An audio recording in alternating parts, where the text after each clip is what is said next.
ضرورت پڑ جائے، حالات ایسے ہو جائیں، اس وقت اللہ امتحان لیتا ہے کہ اب یہ کیا کرتا ہے۔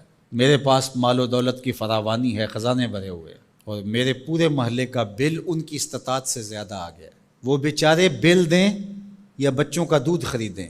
اب امتحان آیا تھا سیٹھ صاحب کا، اب امتحان آیا تھا امیر شہر کا، اب امتحان آیا تھا اس دولت مند کا۔ امام شافعی فرماتے ہیں نقص اموال کا مفہوم یہ ہے، اللہ اب پرکھتا ہے کہ اب یہ تجوریاں کھولتا ہے یا اب یہ موقع سے فائدہ حاصل کر کے مزید دولت اکٹھی کرتا ہے۔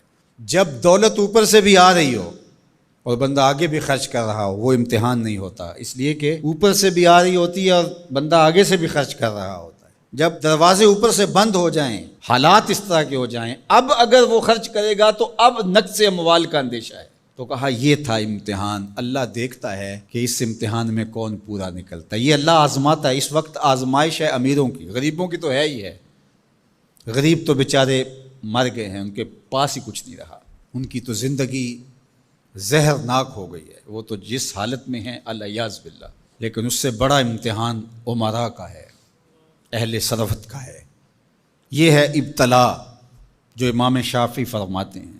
فرمایا اس موقع پر نفلی خیرات کر کے وہ اپنے بھائیوں کو، رشتہ داروں کو، گلی محلے کے لوگوں کو اب کیا وہ مدد کر کے ان کو مشکل سے نکال سکتے ہیں، اور اب وہ نکالیں گے تو انہیں خود بھی ڈر ہے کہ ہم بھی کمزور ہو جائیں گے، ہم بھی ان کی لائن میں کھڑے ہو جائیں گے۔